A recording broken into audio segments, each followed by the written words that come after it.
case 2, which is the Dr. Pepper Snapple Group. So just a little information about this company. Larry Young is the president and the CEO of this company. He's right here on the right. He was named the 2010 Beverage Executive of the Year. He led the company through three very difficult economic years. Charles Alderton was actually an American pharmacist who invented Dr. Pepper. He's on the left right here. He was working at a drugstore in Waco, Texas, when he began experimenting with his own recipes and soon discovered one that he referred to as the Waco. So after bringing in partners to help him manufacture this drink and work out all the kinks and such, this popular drink later became known as Dr. Pepper. So now, even more than 130 years later, this beverage can still be found on our shelves and in our stores today. Okay, so through the years, this company was actually introduced to the public in 1904 at the World's Fair Exposition in St. Louis, Missouri. Cadbury purchased Dr. Pepper and 7-Up Inc. in 1995. In 2000, Cadbury acquired the Snapple Beverage Group. Going down the line, in May of 2018, under the direction of Larry Young, CSAB officially spun off from Cadbury's confectionery manufacturing division and became known as what we know today as the Dr. Pepper Snapple Group. Today, DPS manufactures, markets, and distributes over 50 brands of carbonated soft drinks, teas, mixers, juices, and many other beverages. So the 3 problems that I found to be the most important with this company are location of sales, assortment of brands, and their demographic growth. So first I'm going to talk about location of sales and how this is a problem. The majority of the sales for the Dr. Pepper Snapple Group are located in the United States. Hearing this information, that doesn't sound like a problem. That's a good thing. They have a lot of sales over here. But DPS is much smaller in size compared to its main competitors, which is Coke and Pepsi. And both of these companies, Coke has over half of their sales generated outside of the US, and Pepsi has almost half.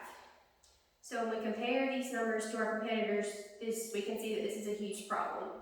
89% of DPS's revenue is made in the US. So if they were to branch out, this could be something they need to think about. The second problem I found is the assortment of brands. With over 253 million in sales in the alcohol market, Dr. Pepper Snapple is losing the opportunity to make sales in an existing market with new trends emerging as fast as they do in non-alcoholic markets. Basically, there are people out there, and like I said, for some people this would be a problem, and for some it wouldn't, because not everybody's going to drink alcohol. They offer a wide variety of brands, but they don't have anything that's alcoholic. Alcohol is a huge market with a lot of big players, just like carbonated drinks. So this is something I believe they should look into.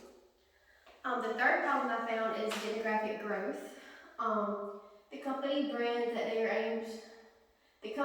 has brands that are aimed at children, but they do not move forward as the demographic continues to age. So as a child's growing up, they don't have anything geared to be able to keep them interested in the Dr. Pepper Snapple products.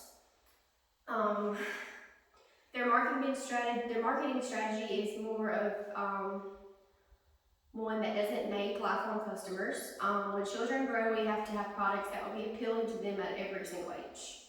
So these are the 3 problems I believe that they have. My next question is, how do we fix these problems?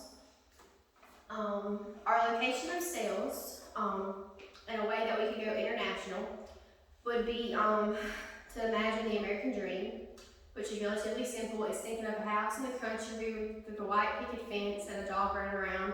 However, placing this dream into a product is not easy.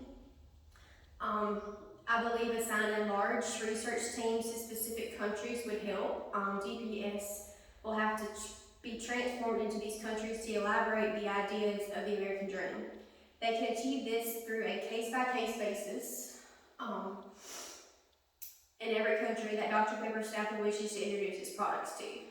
So this could be huge for them, and I think it's something that they should do because I don't believe Coke or Pepsi have branched out into doing this yet.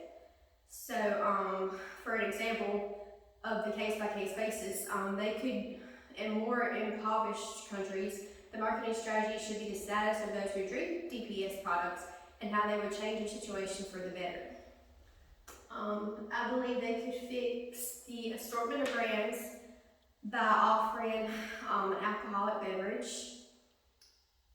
This would increase Dr. Pepper Snapple Company's portfolio while at the same time diversifying its holdings. I believe purchasing Mark Anthony's brands would be ideal. His brands include companies such as the White Claw and Mike Hard's Lemonade. And I put on here that beer may be on the decline, which it is, but according to the current trends, flavored, low-calorie alcoholic drinks are on the rise. So, with knowing that information, I believe introducing this idea would allow DPS to take advantage of these market trends. And the last problem I want to talk about is demographic growth. I believe we could fix this really simply.